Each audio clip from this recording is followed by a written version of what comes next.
You know what they say nowadays, right? Never settle, King, you're worth more than that.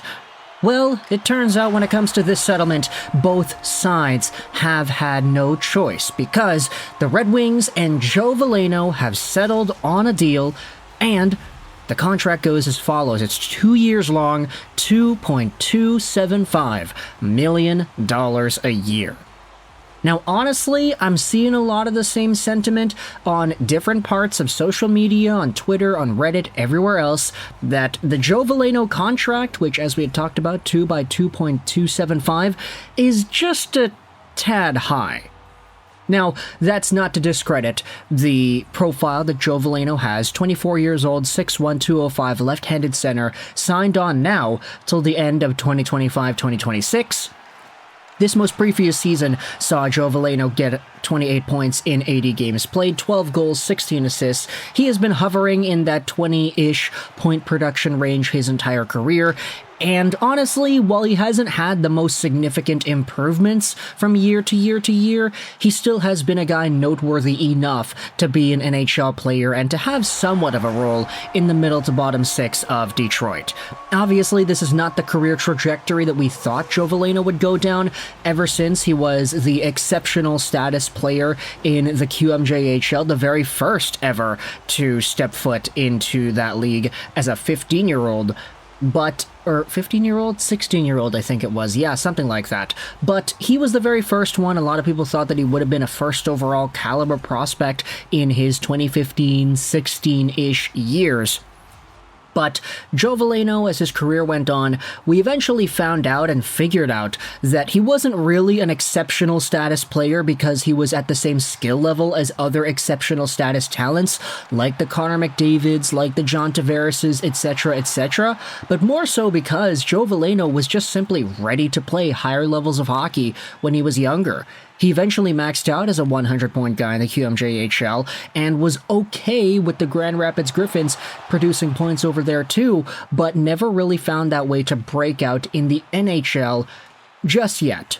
Now, he is 24 years old, so there still is a lot of time for Veleno to max out his NHL capabilities, but for now, the contract is signed, 2 years, 2.275. Let's go out there and read some of the responses to this entire Joe Veleno thing.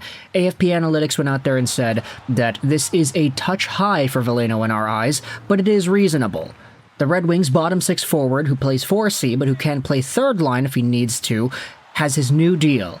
Now all eyes shift to Seider and Raymond.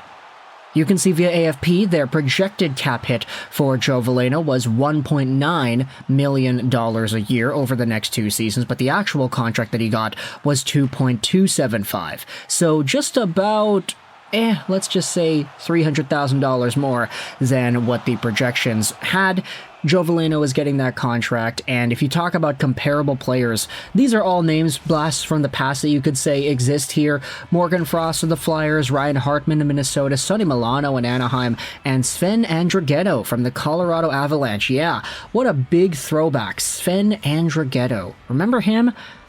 Either way, AFP says it's a little bit high, and then you have yourself some of the comments on the Red Wings sub also saying that it's a little bit high, but there are some responses that are more optimistic. Mentalica went out there and said this: there were games last year, but Joe Veleno looked like he was on the cusp of breaking out. This seems to be a do-or-die contract. He's a more useful Filip Zadina, Happy Instructions said. I think that's really underselling him. Veleno plays a far more demanding position and he does a good job of it. He was at 49% on faceoffs last year, and his past 3 seasons he's been above 51% on defensive zone starts. When Zadina was in Detroit, he had only averaged about 40% defensive zone starts. Veleno also stays healthy, playing 80 or more games in the past 2 seasons. Zadina has never done that. In short, Veleno is better than Zadina. All you did was repeat what I said, but with more words. Yeah, okay, that's kind of funny there. There also are a few extra thoughts here as well that put themselves out there. Probably a hair more than I would have liked, but it's fine. Veleno is a useful player who isn't a black hole in offense and brings some speed which is lacking throughout the roster. I think he and Mott could be a duo that makes the opposition work a little harder if they play together. Yeah, it kind of felt like $1.8 to $2 million would be Veleno's upper range, but he is a solid bottom 6 piece. If he puts up around 30 points again and remains solid defensively, then it's fine. It's a bit higher than I expected, but I think he's still got a lot of fair value for the role. His speed is there, and he's been winning way more faceoffs. Also, there's always some potential upside. I think the second year raised the AAV a bit here. So, when you think about it like that, Veleno and Mott together, oh boy, I like the sound of that a lot. As probably the biggest Tyler Mott fan on the planet, maybe aside from Connor Bedard, the idea of Veleno and his hard work being paired alongside the winger speed and tenacity of a guy like Tyler Mott, that sounds like a match made in heaven. You want to talk about the Christian Fishers? You want to talk about the guys who can mesh together well and do some pretty good things in the bottom six? Not necessarily scoring points, but giving their opponents a rough time? Yeah. That sounds like a great duo. If you want to do Fisher and Mott, honestly, I feel like it's a little bit redundant since they play very similarly, but having Veleno Mott together, I think that could be a very good combination. Scrolling down here to read some of the other comments, I didn't think they'd go over 1 year or $2 million. I was definitely underestimating that one.